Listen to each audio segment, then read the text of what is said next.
there is a heavenly Father by virtue of the principle of procreation, and so that God's will may also be accomplished on earth, there must also be an earthly father. Otherwise, Exodus chapter 20, verse 12 would not have prescribed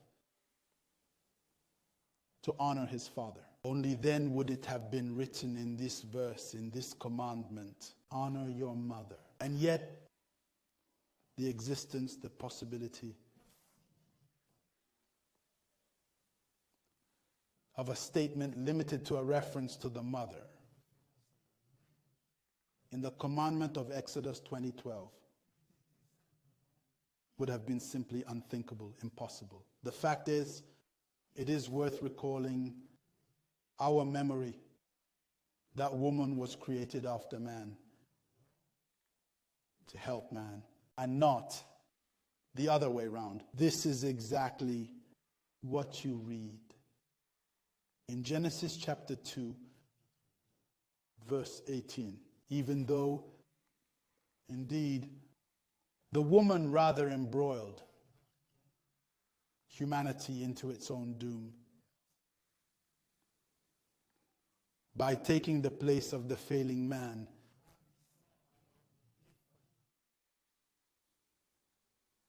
Leadership in humanity with the active support of ancient snake. This snatching of leadership by the woman to the failing man with the help of the ancient serpent, as we have seen at work throughout the history of mankind. First, in Genesis chapter 3, in Eden, when Eve makes a deal with this ancient serpent behind Adam's back and on behalf of mankind. Then, in Genesis chapter 6, 1-7, for frivolous women consort with spirits and turn them into sons of a new kind, hybrids, humanoids, having nothing to do with the human species, with the image of God, as God intended, projected. By prescribing multiplication in Genesis chapter 1, 28 through the perpetual principle of procreation. So we see, aside from Genesis 6:1-7, there is yet another occasion where the woman and the ancient serpent played another trick by stabbing mankind in the back. It's in Matthew chapter 1, from verse 16 to verse 25. We really need to specify that, having from his conception had his virgin mother as his only genetic contributor, biological contributor.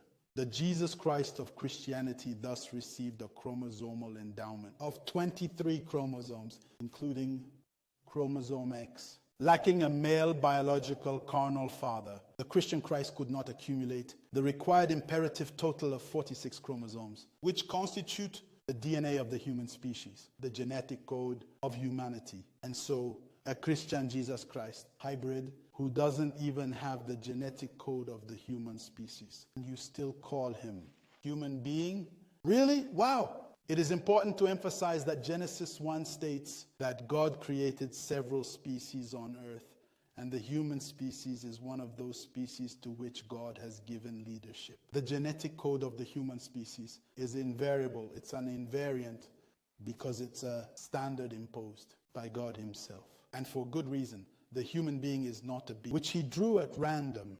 Human beings are images of primordial man, of himself, the creator, the boss of the universe. A Christian Jesus Christ, emasculated, effeminate, who has not received the Y chromosome of male virility, and you call it anyway son, except pathological dogmatism. There is no son but male, and boys are only masculine. Fortunately so. Luke chapter 2, verses 21-23 stipulate the veracity, the authenticity of the male character of Yeshua's truly masculine gender, of the true Christ, according to the law of Moses, in that on the 8th day he passed victoriously. The test of foreskin circumcision, Luke chapter 2, verses 21-23.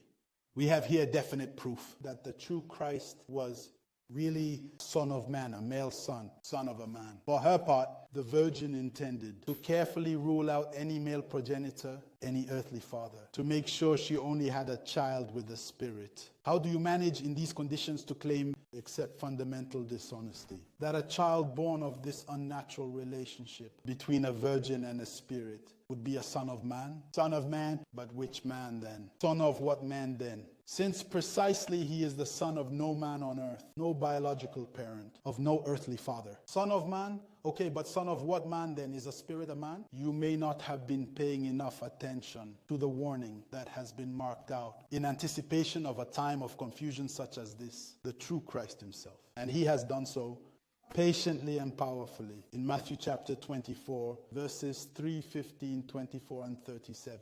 It was a normal day among others. As usual, the master had secluded in the solitude of the mountains, this time on the Mount of Olives. When disembarking, his disciples asked him straight out, Master, what will the sign of your coming? Matthew 24, verse 3. Without backing down, instead of running away, the true Christ announced to them 3 prophecies, 3 distinctive and concomitant facts that were to characterize the weather for his second coming, his advent,